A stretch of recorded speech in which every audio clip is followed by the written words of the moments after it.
Então, vamos começar aí a sociedade estatutária, né? O que a gente viu até agora foram sociedades... Oh, meu Deus, pronto.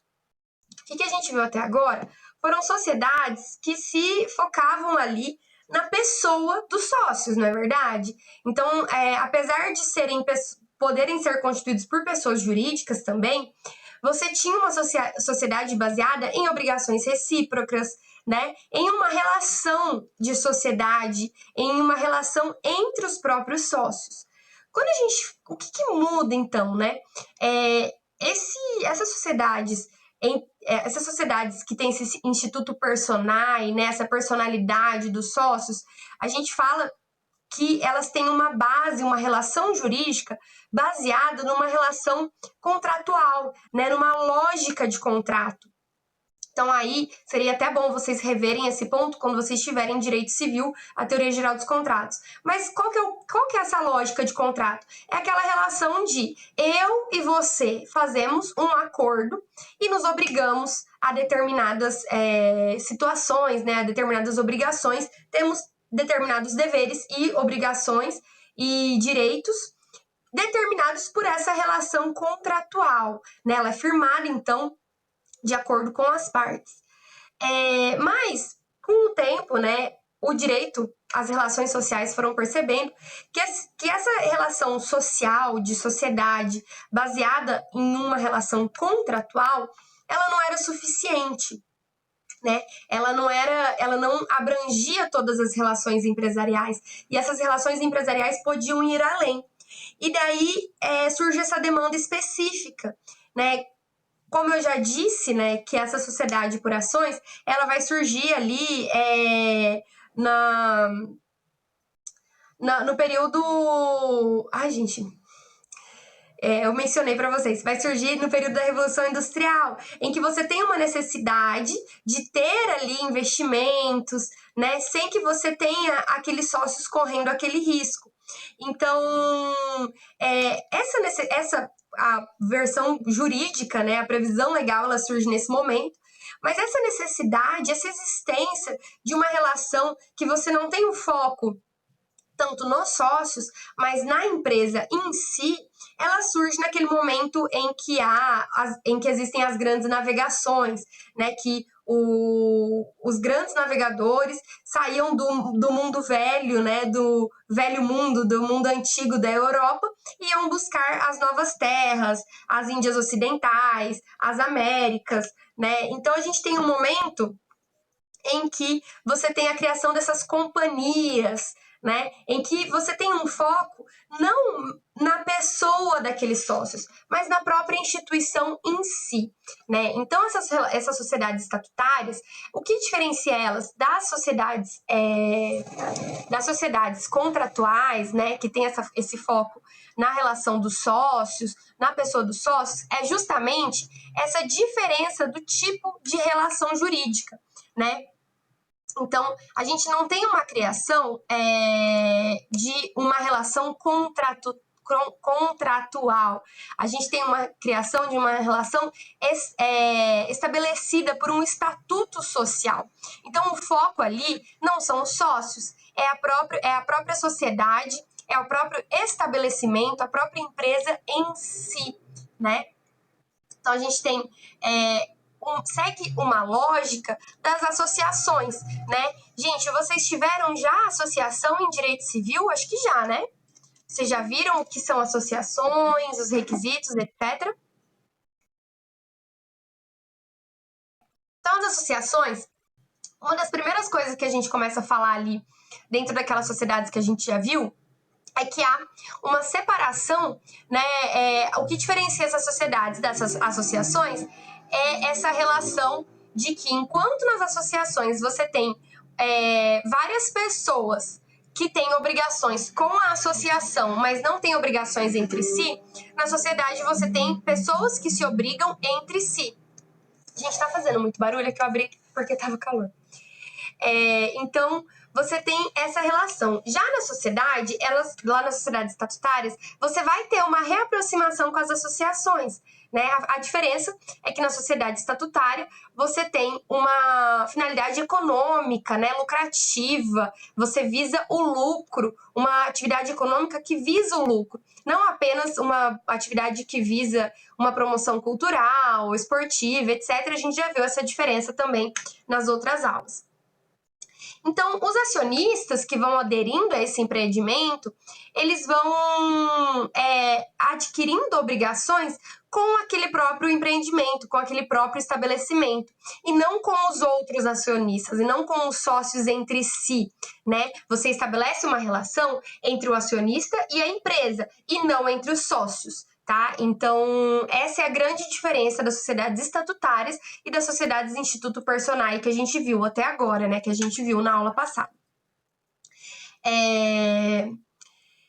Então, essa sociedade estatutária ela vai se enfocar principalmente na instituição, na companhia e menos nas pessoas que estão unidas em sociedade.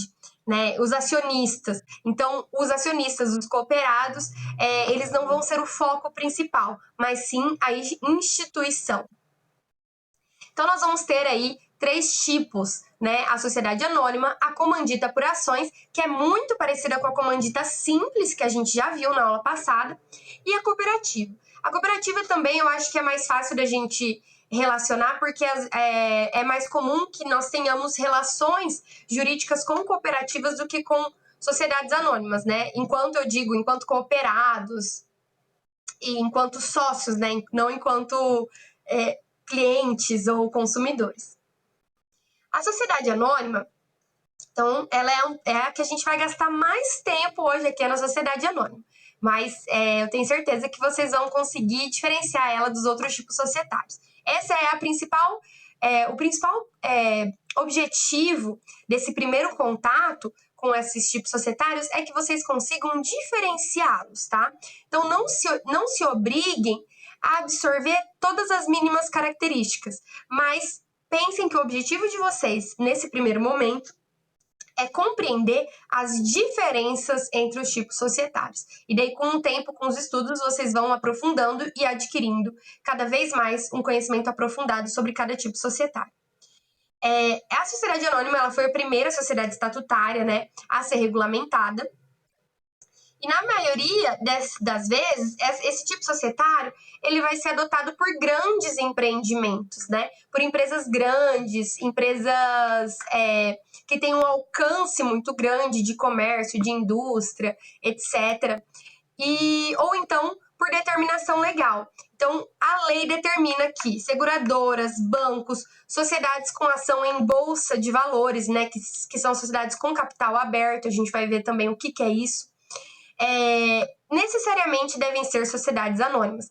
Então, a sociedade anônima pode ser determinada pelas partes, tá? Normalmente se tratam de grandes empresas, ou então ela pode ter uma determinação legal. Gente, atenção, que até o momento a gente não viu nenhum tipo societário que a lei exigia, né?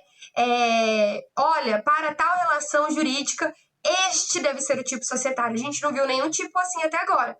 Então, a sociedade anônima, ela existe algumas previsões normativas que exigem que em determinada relação jurídica, empresarial, deve-se aderir, né, deve-se escolher pela sociedade anônima. Então, porém, né, mesmo na possibilidade em que você tem ali uma adoção, né, de sociedade anônima, normalmente se tratam de empresas mais complexas, né? Empresas mais simples, elas não podem aderir à sociedade anônima. É muito complexo toda a estrutura da sociedade anônima. Então, por exemplo, até sociedades simples, estruturas de sociedade simples não podem aderir à sociedade anônima. E existem diversos projetos de lei, né, que visam simplificar o estatuto, o regulamento, enfim, todas as exigências da sociedade anônima. Porém, até o momento ainda não foi promulgado, né? Essas leis ainda não foram aprovadas. Existem alguns projetos de lei, inclusive fica a dica aí, quem gostou de direito empresarial, tenho certeza que 99% da sala adorou, tem a matéria preferida em direito empresarial, né? Não sou nada iludida. Mas quem gostou de direito empresarial e quiser fazer um TCC, algum projeto, estudar, é muito interessante. Esse é um ponto que é bem interessante você analisar essas leis que tem esse projeto de simplificar a sociedade anônima, tá? Trazer ali ela para uma possibilidade mais real, para que empresas menores também consigam aderir a esse tipo societário. Essa nomenclatura anônima, ela vem assim, como vocês podem perceber, esses tipos societários eles vão se modificando, se atualizando, enquanto acompanhando aí essas novas relações sociais. Então a gente já viu aí que ano passado a gente teve a possibilidade da sociedade limitada de ser unipessoal, né? Um avanço no direito brasileiro. E daí sociedade anônima, a gente está vendo também que se discute hoje em dia de trazer ela para a realidade de empresas menores, né? Existe até um projeto de lei para trazer a possibilidade de um Eireli aderir ali a esse tipo empresarial, né? Aí tem que ler a lei certinho para ver como faria isso. Mas enfim, a lei, os tipos societários, eles têm uma estrutura histórica, mas eles vão se adequando e se modernizando conforme a história, né? Conforme os avanços sociais. Então, essa nomenclatura anônima, ela se relaciona com o fato que na concepção inicial, tá, gente? Inicial, e não é o que ocorre hoje em dia, mas na concepção inicial da sociedade anônima, os acionistas, eles eram desconhecidos. Você não sabia quem eram os acionistas, né? Então, eles eram titulares, os titulares de ação aos portadores, eles não se identificavam. Então, você tinha ali um desconhecimento total de quem seriam essas pessoas. Na maioria dos países, hoje em dia, por questões financeiras, de segurança jurídica tributária, financeira, etc., não é mais possível isso.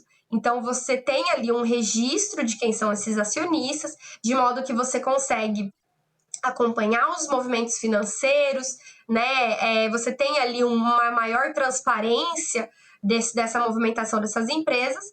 No Brasil, por exemplo, não é mais possível assim.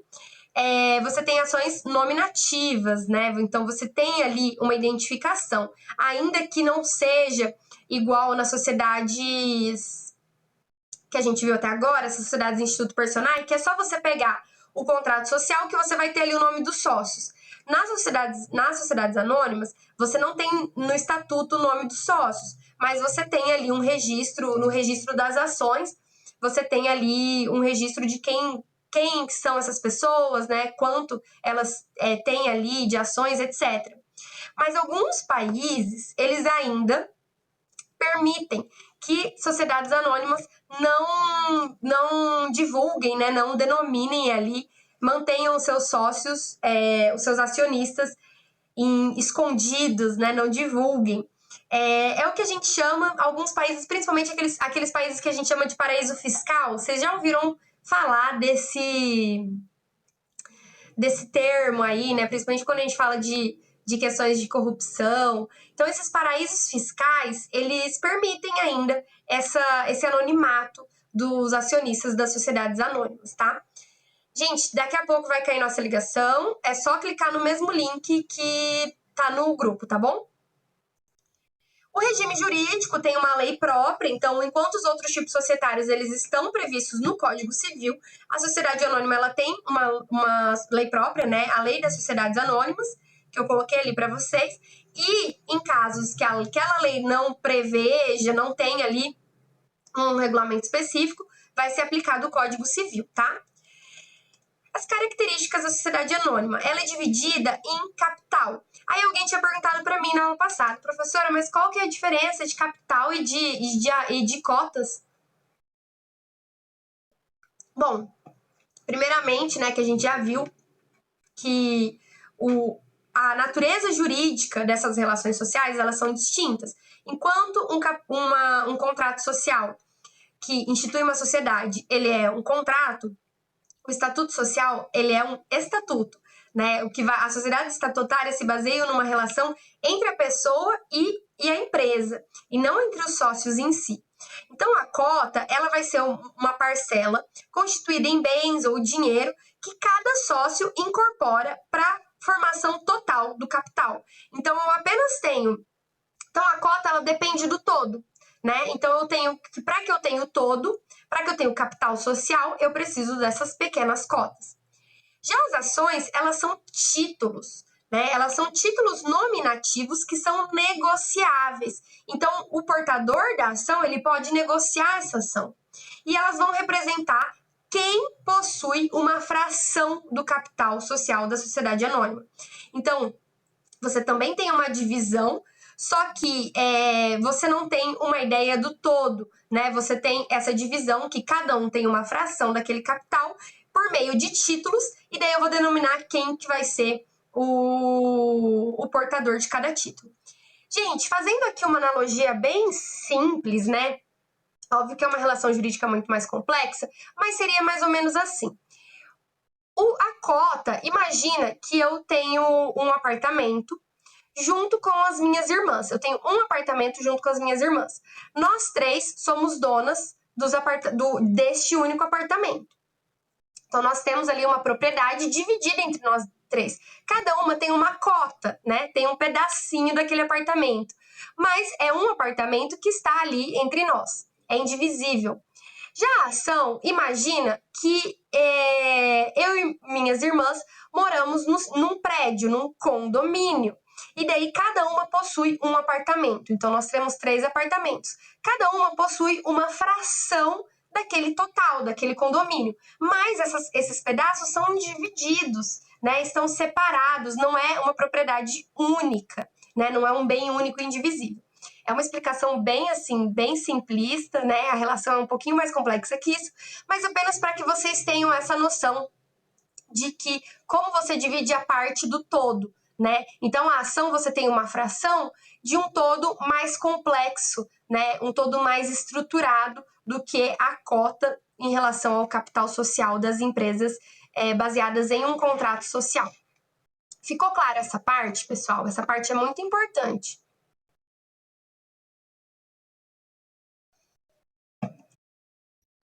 Perfeito.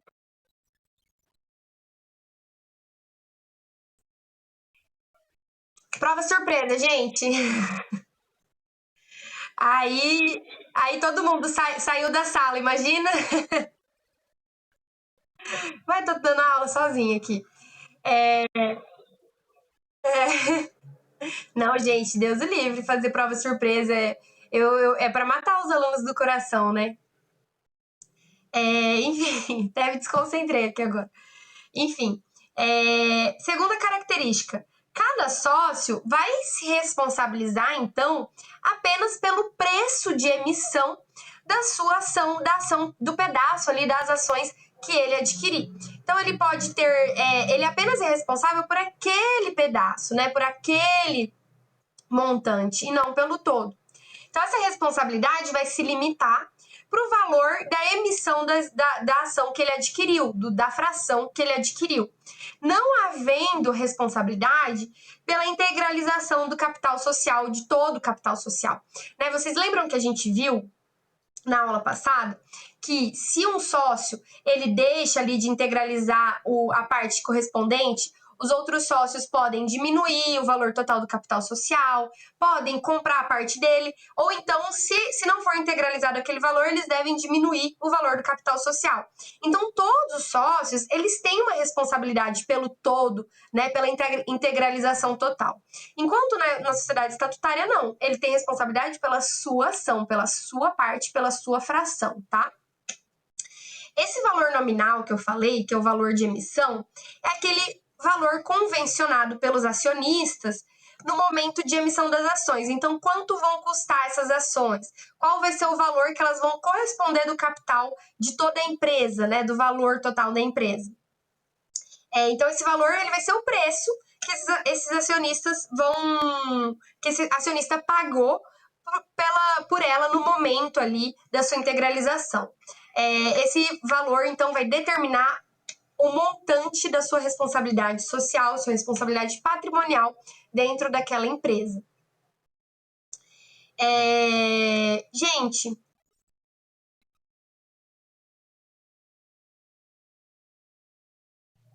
a gente vai entrar nessa questão também. Mas a questão é que eles não vão responder, a sociedade anônima, ela é responsabilidade limitada, né? Então, a princípio, eles respondem no limite das suas ações, né? A sua responsabilidade patrimonial está no limite das suas ações, mas é uma responsabilidade limitada, né? Então, ele só vai responder com seu patrimônio pessoal, digamos, se houver ali uma quebra dessa sociedade, né? Então, a princípio, ele não responde com o seu patrimônio pessoal, tá? Ele responde no limite das suas ações pelo valor ali que ele adquiriu aquela compra, aquela fração da empresa da qual ele faz parte.